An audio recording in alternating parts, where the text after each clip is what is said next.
এই জুলাই গণ অভ্যুত্থানে ইসলামী আন্দোলন বাংলাদেশ স্বতঃস্ফূর্তভাবে প্রত্যক্ষভাবে রাজপথে অংশগ্রহণ করেছে।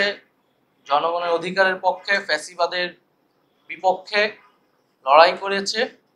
আমরা কাঁধে কাঁধ মিলিয়ে সেই সময় লড়াই করেছি এবং আমরা মনে করি যে আমাদের লড়াইটা শেষ হয়ে যায়নি। আমাদের যেই জুলাই গণ অভ্যুত্থানের আকাঙ্ক্ষা, প্রত্যাশা এবং নতুন রাজনৈতিক বন্দোবস্ত প্রতিষ্ঠার জন্য যে সংস্কারের পথে আমরা এগোচ্ছি, আমরা মনে করি সেই রাস্তায় আমাদের এখনো সেই ঐক্যের জায়গাটা ধরে রাখতে হবে। তো সেই উদ্দেশ্য থেকে মূলত এই বৈঠকগুলো আমরা বিভিন্ন রাজনৈতিক দলগুলোর সাথেই বসছি, আলোচনা করছি। তা আমাদের যে বিচার, সংস্কার এবং গণপরিষদের এজেন্ডা, 3টি এজেন্ডা রয়েছে, আমরা সেই বিষয়গুলো নিয়ে আলোচনা করেছি। আমাদের বেশিরভাগ বিষয়ই ঐক্যের জায়গা আমরা খুঁজে পেয়েছি। যেসব জায়গায় দ্বিমত রয়েছে সেটাও পরবর্তীতে কিভাবে নিরসন করে আমরা একটা ঐক্যবদ্ধ জায়গায় আসতে পারি সে বিষয়ে আমাদের আলোচনা হয়েছে। পরবর্তী কার্যক্রম কিভাবে এগোনো যায় সেই বিষয়ে আলোচনা হয়েছে। আমি যদি উদাহরণস্বরূপ বলি, সংস্কারের ক্ষেত্রে ইসলামী আন্দোলন বাংলাদেশ সংখ্যানুপাতিক নির্বাচনের কথা বলছেন। আমরা কেবল উচ্চ কক্ষে সংখ্যানুপাতিক নির্বাচনের কথা বলছি। তা ওনারা 2 কক্ষেই সংখ্যানুপাতিক নির্বাচনের কথা জোর দিয়ে বলছেন। ওনারা ওনাদের যুক্তি উপস্থাপন করেছেন। আমরা বলেছি এই বিষয়টা আমরা বিবেচনা করব, আমরা আলোচনা করব। আমরা গণপরিষদের নির্বাচনের বিষয়টা ব্যাখ্যা করেছি যে সংবিধানের মৌলিক সংস্কারের জন্য কেন গণপরিষদ নির্বাচন আসলে জরুরি, প্রয়োজন। ওনারা বলেছেন গণপরিষদ নির্বাচনের বিষয়টা ওনারাও ভেবে দেখবেন, যেহেতু ওনারাও রাষ্ট্রের মৌলিক সংস্কারই আসলে চাচ্ছেন। আর এর পাশাপাশি আমাদের যে আওয়ামী লীগের দলগতভাবে আওয়ামী লীগকে বিচারের আওতায় আনা এবং আওয়ামী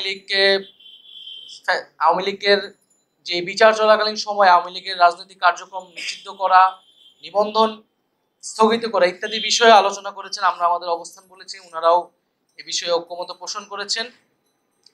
তো আমাদের এই বিষয়গুলো মাত্র আজকে আলোচনা শুরু হয়েছে এবং এটা অব্যাহত থাকবে এবং যদি প্রয়োজন হয় মাঠেও আমরা একসাথে জনগণকে ঐক্যবদ্ধ করব।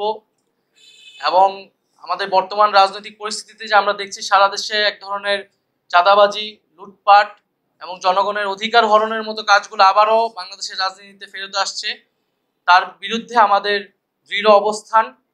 আমরা জনগণকে সেই আস্থার জায়গা দিতে চাই যে বাংলাদেশের মানুষ একটি নতুন বাংলাদেশের জন্য, নতুন রাজনৈতিক সংস্কৃতির জন্যই কিন্তু আসলে জুলাই গণ অভ্যুত্থানে রাজপথে নেমে এসেছিল। যদি পুরনো রাজনৈতিক সংস্কৃতি, পুরনো বন্দোবস্তের জন্য কেউ চেষ্টা করে তাহলে বাংলাদেশের জনগণ সেটা মেনে নেবে না এবং জুলাই গণ অভ্যুত্থানের শক্তি হিসেবে, ফ্যাসিবাদ বিরোধী শক্তি হিসেবে আমরাও সেটা মেনে নিব না। তো আমরা আশা করি যে আমাদের মধ্যে যে আলোচনা হয়েছে এবং স্থানীয় নির্বাচনের বিষয়ে আলোচনা হয়েছে, এটা জাতীয় নাগরিক পার্টি এর আগেও বলেছে, জনদুর্ভোগ এবং নাগরিক সেবা যে পাচ্ছে না মানুষ, সেটার জন্য জনগণের ভিতরে স্থানীয় নির্বাচনের একটা আকাঙ্ক্ষা তৈরি হয়েছে। ইসলামী আন্দোলন বাংলাদেশও তাই মনে করে। তো সেই বিষয়ে নির্বাচন, এই প্রশাসন, স্থানীয় সরকার নির্বাচনের মাধ্যমে সেই বিষয়টা আসলে সুরাহা করতে পারে বলে আমাদের কাছে মনে হয়েছে। এছাড়া নির্বাচন কমিশনের বিষয়ে আলোচনা হয়েছে যে নির্বাচন কমিশন পুরনো আইন দ্বারাই পরিচালিত হচ্ছে। সংস্কারের যে বিষয়টা সেটাকে পাশ কাটিয়ে কেবল নির্বাচনের প্রস্তুতির কথা বলতেছে। এই বিষয়গুলো জনমনে এক ধরনের সংশয় তৈরি করছে। সরকার একদিকে সংস্কার কথা বলছে, জুলাই সনদের কথা বলছে, তার পাশাপাশি নির্বাচনের কথা বলছে, কিন্তু নির্বাচন কমিশন আবার সংস্কার ছাড়াই নির্বাচনের কথা বলতেছে। তো আমরা এই বিষয়গুলো, নির্বাচন কমিশনের যে সংস্কার হয়েছে সেটার পুনর্গঠন, এই বিষয়গুলো নিয়ে আমরা আলোচনা করেছি।